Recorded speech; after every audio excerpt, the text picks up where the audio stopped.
स्वागत है आपका हमारे चैनल अवघड़ ज्ञानी में।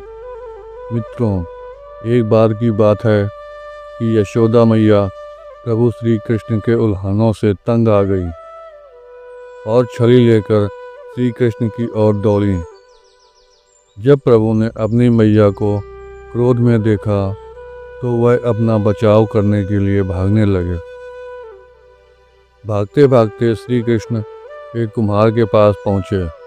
कुम्हार तो अपने मिट्टी के घड़े बनाने में व्यस्त था, लेकिन जैसे ही कुम्हार ने श्री कृष्ण को देखा तो वह बहुत प्रसन्न हुआ। कुम्हार जानता था कि श्री कृष्ण साक्षात परमेश्वर हैं। तब प्रभु ने कुम्हार से कहा कि कुम्हार जी, आज मेरी मैया मुझ पर बहुत क्रोधित हैं। मैया छड़ी लेकर मेरे पीछे आ रही हैं। भैया, मुझे कहीं छुपा लो। तब कुम्हार ने श्री कृष्ण को एक बड़े से मटके के नीचे छिपा दिया।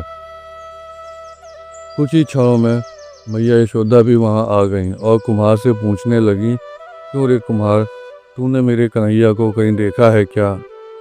कुम्हार ने कह दिया, नहीं मैया, मैंने कन्हैया को नहीं देखा। श्री कृष्ण ये सब बातें बड़े से घड़े के नीचे छुप कर सुन रहे थे। मैया तो वहाँ से चली गईं। अब प्रभु श्री कृष्ण कुम्हार से कहते हैं, कुम्हार जी, यदि मैया चली गई हो तो मुझे इस घड़े से बाहर निकालो। कुम्हार बोला, ऐसे नहीं प्रभु जी, पहले मुझे 84 लाख योनियों के बंधन से मुक्त करने का वचन दो। भगवान मुस्कुराए और कहा, ठीक है, मैं तुम्हें 84 लाख योनियों से मुक्त करने का वचन देता हूँ। अब तो मुझे बाहर निकाल दो। कुम्हार कहने लगा, मुझे अकेले नहीं प्रभु, मेरे परिवार के सभी लोगों को भी 84 लाख योनियों के बंधन से मुक्त करने का वचन दोगे तो मैं आपको इस घड़े से बाहर निकालूंगा। प्रभु जी कहते हैं, चलो ठीक है, उनको भी 84 लाख योनियों के बंधन से मुक्त होने का मैं वचन देता हूँ। अब तो मुझे घड़े से बाहर निकाल दो। अब कुम्हार कहता है, बस प्रभु जी, एक विनती और है, उसे भी पूरा करने का वचन दे दो तो मैं आपको घड़े से बाहर निकाल दूंगा। भगवान बोले, वो भी बता दे, क्या कहना चाहते हो? कुम्हार कहने लगा, प्रभु जी, जिस घड़े के नीचे आप छुपे हो उसकी मिट्टी मेरे बैलों के ऊपर लाद के लाई गई है।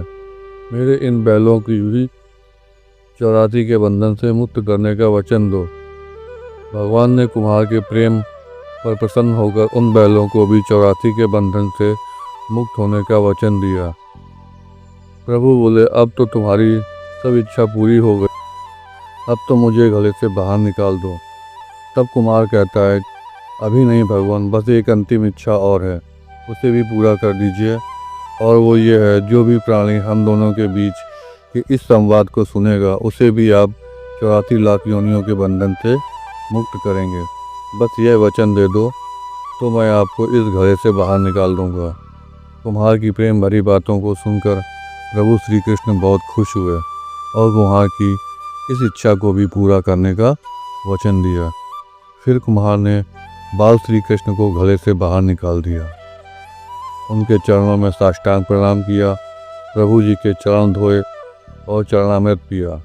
अपनी पूरी झोपड़ी में चरणामृत का छिड़काव किया और प्रभु जी के गले लगाकर इतना रोए कि प्रभु में ही विलीन हो गए। जरा सोच करके देखिए, जो बाल श्री कृष्ण 7 कोस लंबे चौड़े गोवर्धन पर्वत को अपनी इक्वनी उंगली पर उठा सकते हैं, तो क्या वो एक घड़ा नहीं उठा सकते थे?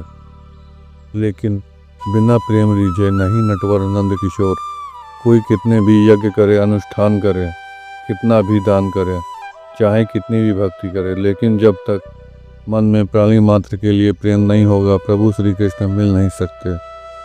जय श्री कृष्णा मित्रों, राधे राधे।